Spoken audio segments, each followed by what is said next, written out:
Bismillahirrahmanirrahim. Alhamdulillahirabbil alamin wassalatu wassalamu ala asyrafil anbiya'i wal mursalin wa ala alihi wa ashabihi ajmain. Amma ba'd.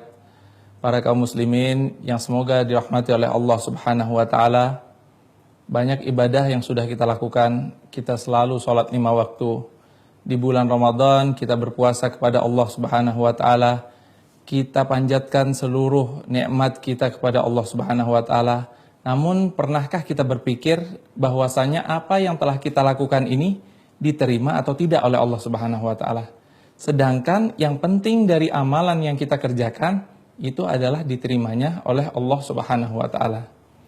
Ali bin Abi Thalib radhiyallahu taala anhu yang merupakan khalifah keempat dari Khulafaur Rasyidin, ada sebuah perkataan beliau yang sangat bagus sekali, yaitu kunu liqabulil amal asyadda minkum ihtimaman lil amal. Hendaklah kalian lebih memfokuskan diterimanya amal ibadah daripada kalian memfokuskan terhadap amal ibadah itu sendiri. Karena apa, para jamaah sekalian? Andai kata kita beribadah kepada Allah Subhanahu wa taala, namun akhir-akhirnya ibadah kita itu tidak diterima oleh Allah Subhanahu wa taala, maka hal itu merupakan hal yang sangat sia-sia. Allah Subhanahu wa taala berfirman di dalam Al-Qur'an, innama yataqabbalullahu minal muttaqin. Sesungguhnya Allah Subhanahu wa taala hanya menerima amal ibadah orang-orang yang muttaqin atau orang-orang yang bertakwa. Apakah yang dimaksud dari takwa ini? Takwa itu artinya takut kepada Allah Subhanahu wa taala. Dalam artian apa-apa yang Allah Subhanahu wa taala perintahkan kepada kita, kita laksanakan. Dan apa-apa saja yang Allah Subhanahu wa taala larang kepada kita, maka kita tinggalkan. Itulah salah satu termasuk dari definisi takwa.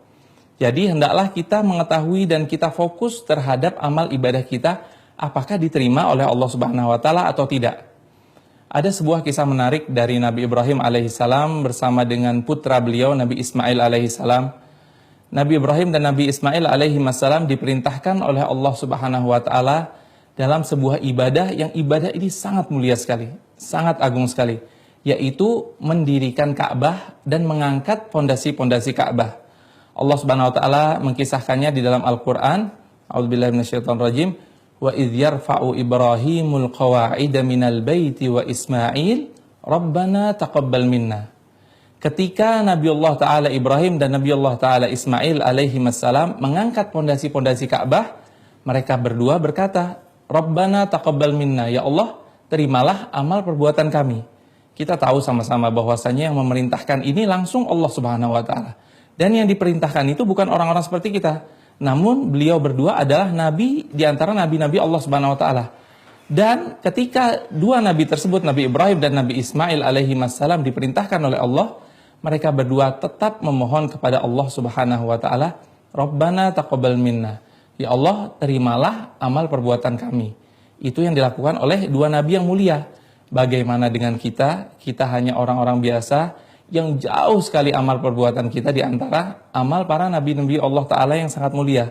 Oleh karena itu, hendaknya kita lebih memfokuskan apakah amal ibadah kita ini diterima oleh Allah Subhanahu wa Ta'ala atau tidak diterima.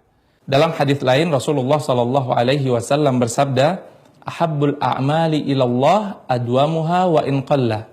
Sesungguhnya amal ibadah yang paling mulia di sisi Allah Subhanahu wa taala adalah yang terus, yang berkesinambungan walaupun sedikit.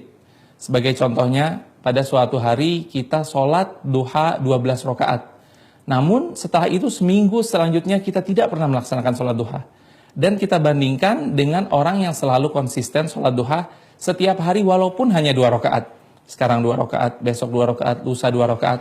Manakah yang paling mulia di antara dua amal ibadah tersebut?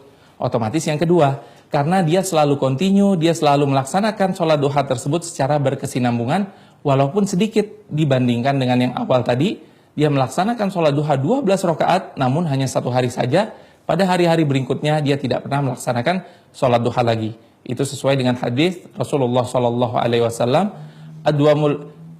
Ahabbul a'mali ilallahi adwamuha wa in qalla. Sungguhnya amal ibadah yang paling mulia di sisi Allah Subhanahu wa taala adalah yang berkesinambungan walaupun sedikit. Itulah para jamaah sekalian yang dirahmati oleh Allah Subhanahu wa taala.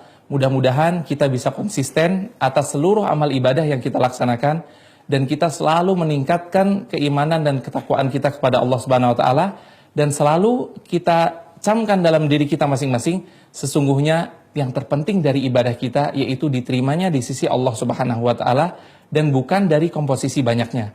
Namun andai kata kita bisa beribadah sebanyak mungkin dan kita memperhatikan apakah ibadah tersebut lebih diterima oleh Allah Subhanahu wa taala, maka tentunya itu lebih afdol. Kita memperbanyak ibadah dan kita meyakinkan bahwasanya ibadah tersebut dengan izin Allah Subhanahu wa taala akan diterima oleh Allah Subhanahu wa taala. Mudah-mudahan ceramah yang singkat ini dapat diambil manfaatnya. Wabillahi taufik wal hidayah. Wassalamualaikum warahmatullahi wabarakatuh.